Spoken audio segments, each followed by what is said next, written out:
Matthew Hoffman nasceu no dia 1º de novembro de 1980 em Ohio, nos Estados Unidos.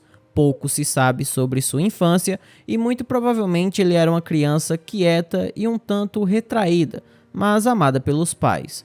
A única coisa que chamava atenção nele era sua obsessão por árvores e, em particular, por folhas. Ele adorava subir em árvores e era tão bom nisso que às vezes era comparado ao personagem Mowgli. Mas o interessante é que Matthew não gostava de absolutamente nenhum animal. Ele era bastante retraído e muitos o consideravam anormal, chegando até a cogitar a possibilidade dele ter algum problema de saúde mental. E após se formar na escola, o Matthew resolveu não continuar os seus estudos e arrumou emprego onde pôde. Já no ano de 2001, quando Matthew tinha 21 anos, a polícia o prendeu por roubo e incêndio criminoso. O fato é que quando conseguiu um emprego no Colorado como assistente de encanador, ele não tinha dinheiro para alugar uma casa, então morou secretamente no apartamento de um de seus clientes durante sua ausência. Um dia, quando Matthew soube que os proprietários estavam voltando, ele colocou fogo na casa para esconder o fato de que ele morava ali.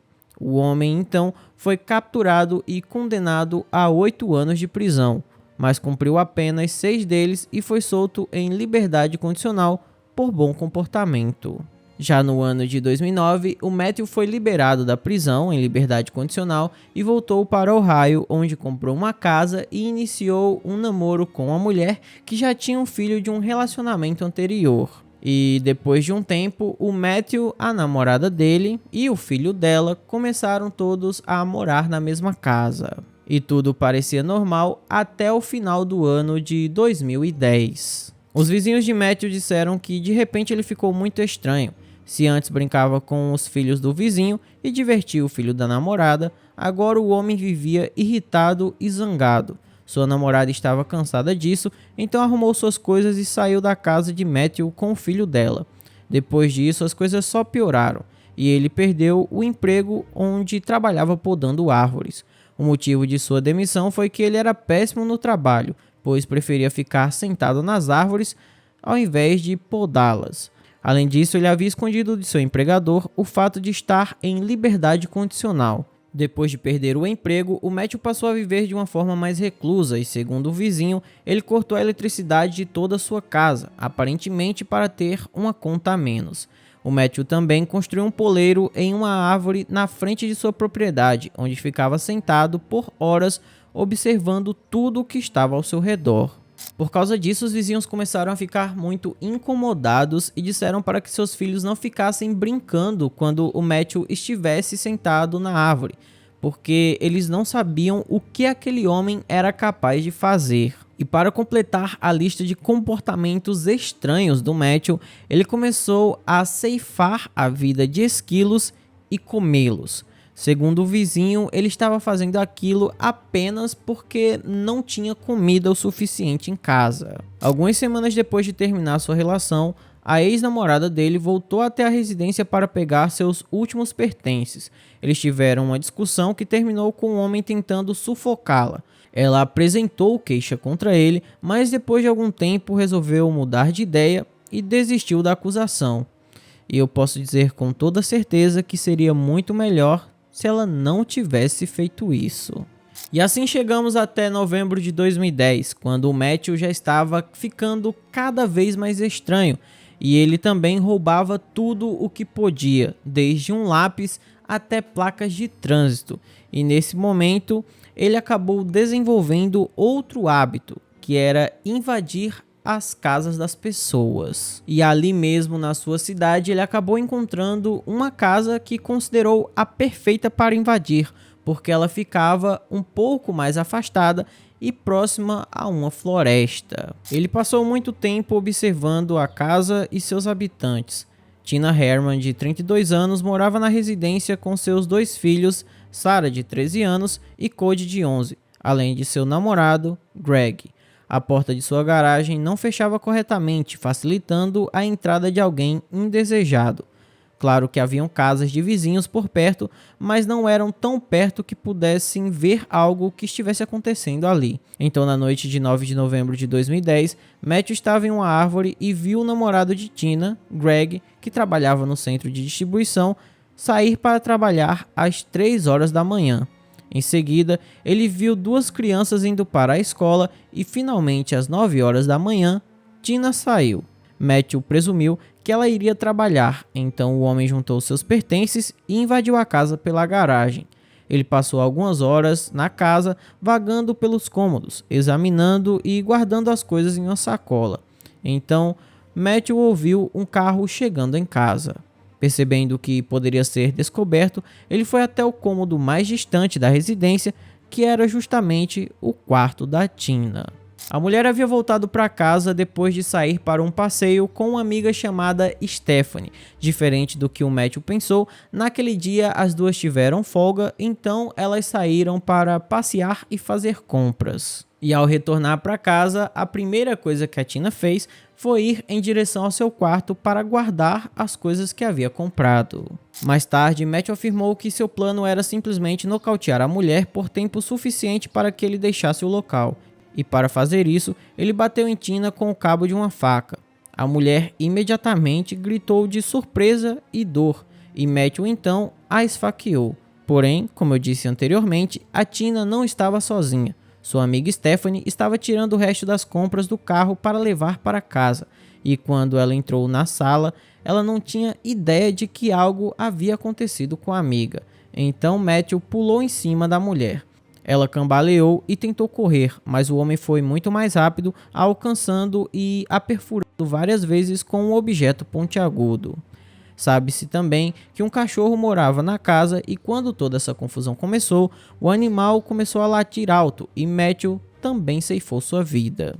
Segundo Matthew, depois de notar o que havia acabado de fazer, ele, ao invés de ir embora, os dividiu na banheira e colocou os pedaços em sacos de lixo. O Matthew então levou os sacos até o carro que estava estacionado próximo da casa, que era o carro da Stephanie, e os colocou na parte de trás. Depois disso, o homem voltou para dentro da residência e começou a tentar limpar toda a cena do crime, mas enquanto estava fazendo isso, as crianças acabaram retornando da escola. Ele se escondeu novamente e esperou a entrada das crianças. Os dois passaram pela porta quase simultaneamente e Matthew atacou Cody, ceifando sua vida rapidamente. Nesse momento, Sarah correu até seu quarto e tentou fechar a porta para que Matthew não pudesse entrar, mas o homem conseguiu arrombar a porta e, em vez de tirar a vida dela, ele encontrou algo parecido com um fio elétrico, a amarrou e colocou uma fronha em sua cabeça. Ele a pegou no colo, a carregou até a cozinha e a deitou no chão. Mais tarde, o homem pegou a Sarah, a carregou para fora e a colocou no banco de trás do carro, junto com as sacolas contendo os corpos de seus entes queridos. Depois de dirigir o carro da Stephanie por cerca de 1 quilômetro, o Matthew encontrou seu próprio carro, carregou Sarah para dentro dele e foi para casa. Lá, ele trancou a garota em seu banheiro. Após fazer isso, ele foi até onde havia deixado o carro da Stephanie e pegou as partes dos para escondê-las. E após concluir o seu objetivo, ele voltou para casa e foi dormir. Mas antes, pegou a Sarah que estava em seu banheiro e a deixou amarrada próxima à sua cama. Estando ao lado de Matthew, ela olhou ao redor e o que viu a surpreendeu muito. A casa estava cheia de folhas. Havia sacos cheios de folhas nas paredes e o chão estava completamente coberto com elas. Depois que Matthew acordou, ele decidiu colocar Sarah em seu porão, que era como um pequeno recanto que servia de depósito.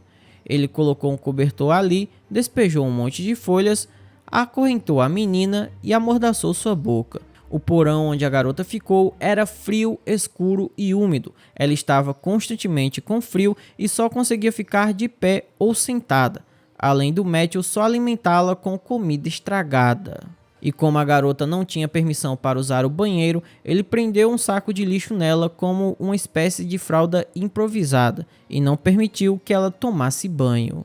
No dia seguinte ao crime, os colegas de trabalho da Tina e da Stephanie começaram a ficar muito preocupados porque elas não apareceram para trabalhar.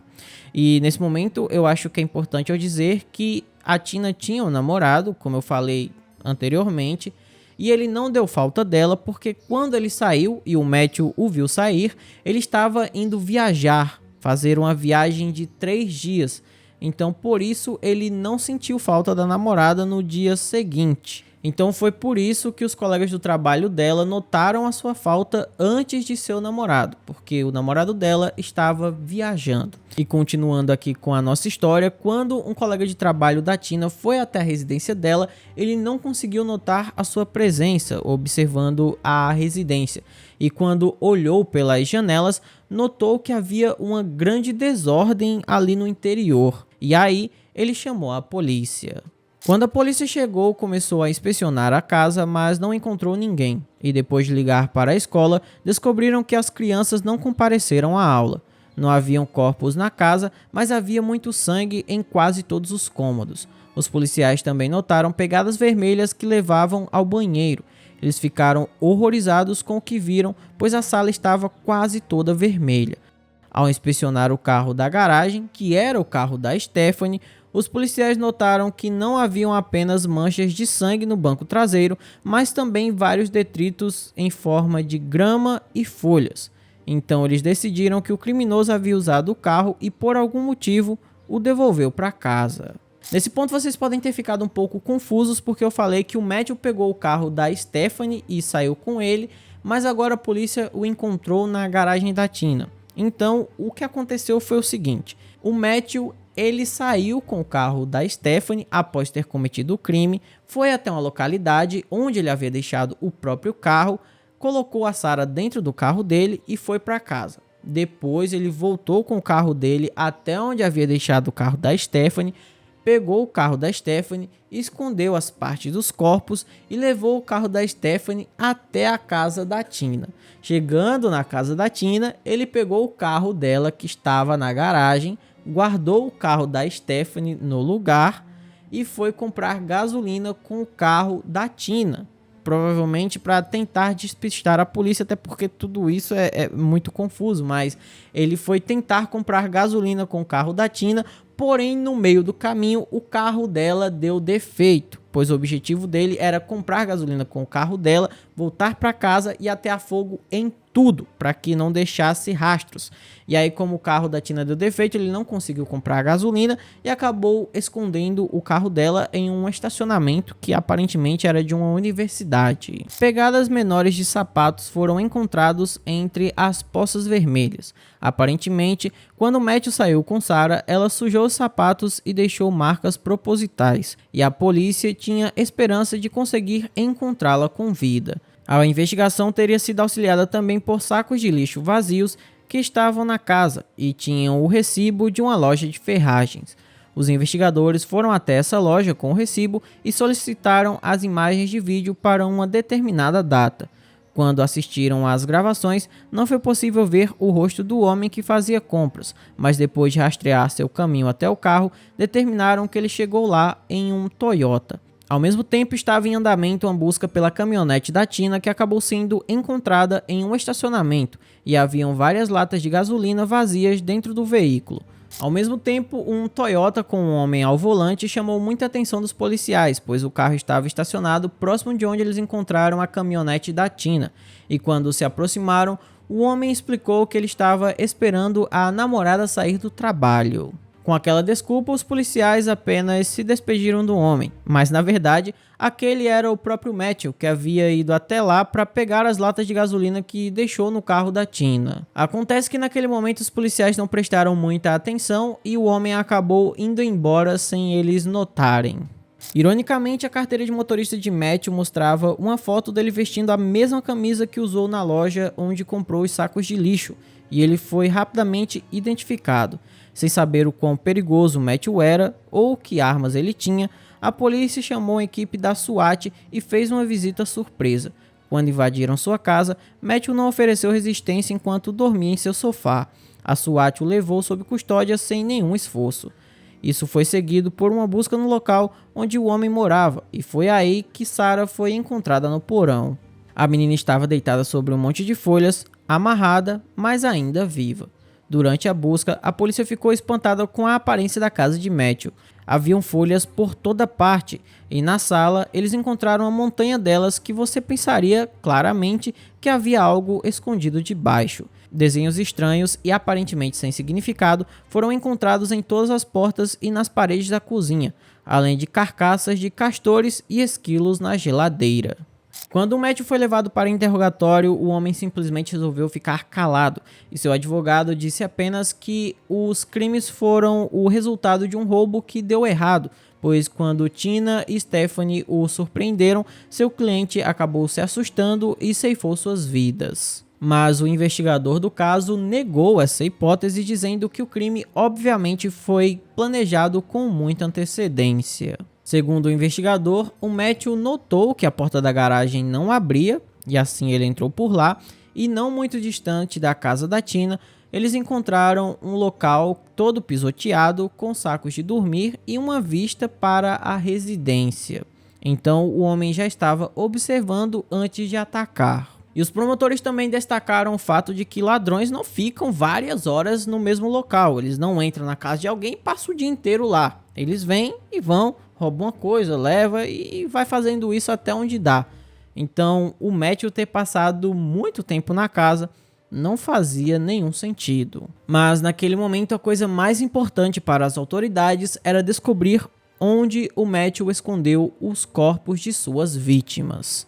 E então, para isso, um acordo foi feito. Como Matthew poderia enfrentar a pena de morte, foi prometido que sua sentença seria alterada se ele contasse onde os corpos estavam escondidos. O homem inicialmente recusou, mas depois escreveu uma confissão e concordou em indicar o local.